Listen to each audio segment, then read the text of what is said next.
Assalamualaikum warahmatullahi wabarakatuh.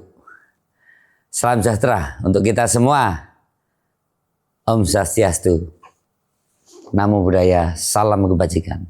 Saudara-saudaraku, hari ini saya mengambil topik yang baru dibicarakan, banyak dipersoalkan di media, terutama media sosial. Harga minyak naik, WFH apakah jadi solusi? Gagasan ini bisa dianggap baik sebagai langkah taktis jangka pendek, tetapi tidak boleh diperlakukan sebagai solusi tunggal atas persoalan tingginya harga minyak. Harga minyak memang sedang bergejolak tajam. Reuters melaporkan Brent sempat melonjak di atas 119 US dollar per barrel pada 19 Maret 2026. Setelah sebelumnya EIA juga memperingatkan Brent dapat bertahan di atas 95 US dollar dalam waktu dekat. Komisi 2 menilai untuk ASN, ide ini pada prinsipnya bukan sesuatu yang asing. Kerangka fleksibilitas kerja sudah ada. Kementerian Pan-RB menyatakan pelaksanaan fleksibilitas kerja ASN diatur dalam Permen Pan-RB nomor 4 tahun 2025. Dan dalam rapat kerja dengan Komisi 2 pada 30 Juni 2025 ditegaskan bahwa tujuan utamanya adalah meningkatkan kinerja organisasi dan individu tanpa menurunkan kualitas pelayanan publik. Penerapan WFA atau WFH harus disesuaikan dengan karakteristik layanan tiap instansi, karena banyak layanan yang tetap harus hadir fisik. Jadi kalau pertanyaannya, apakah ini ide yang bagus? Jawaban saya, bagus jika selektif, terukur, dan sementara. Bukan kebijakan pukul rata. Untuk unit ASN yang pekerjaannya administratif, berbasis dokumen, berbasis digital, atau back office, 1 hari WFH per minggu cukup rasional. Tetapi untuk pelayanan yang bersifat tatap muka, lapangan, atau esensial, pendekatannya tidak bisa disamaratakan. Kementerian Pan-RB sendiri menegaskan layanan esensial harus tetap berjalan optimal dan WFA bukan tambahan hari libur. Saya juga melihat adanya logika penghematan BBM di balik usulan itu. Kalau 1 hari perjalanan komuter bisa dikurangi, maka konsumsi BBM transportasi harian sangat mungkin ikut turun.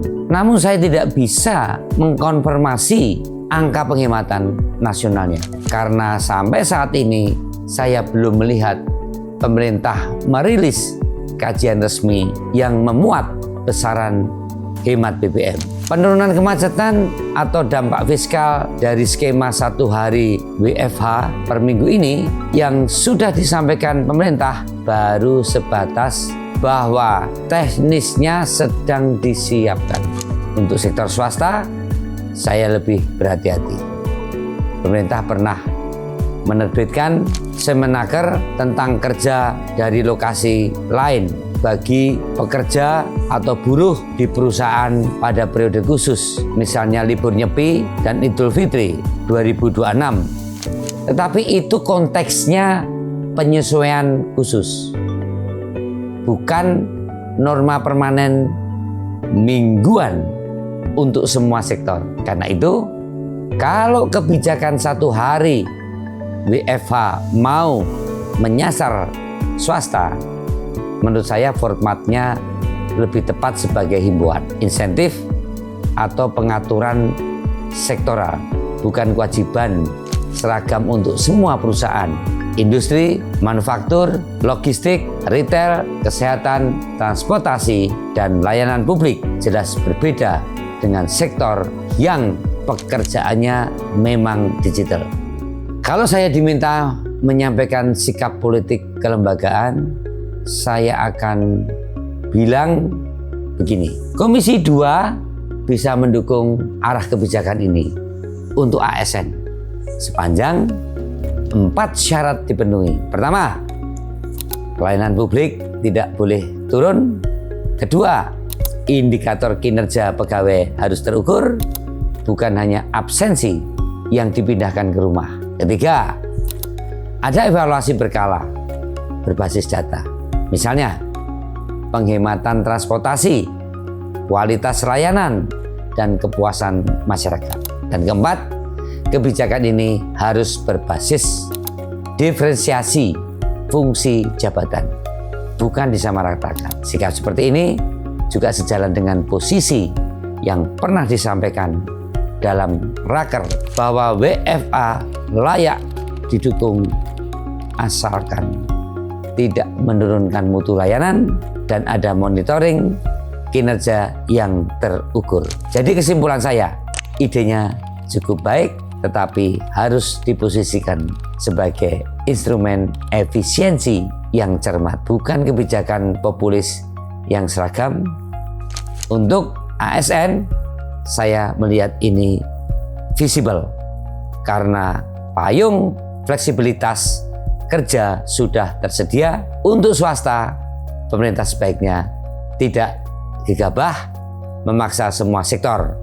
Dan yang paling penting, jangan sampai alasan penghematan BBM justru berujung pada turunnya kualitas pelayanan negara kepada masyarakat. Kalau pemerintah ingin kebijakan ini kuat, maka yang dibutuhkan sekarang bukan hanya pengumuman, tetapi kajian dampak yang terbuka dan parameter evaluasi yang jelas.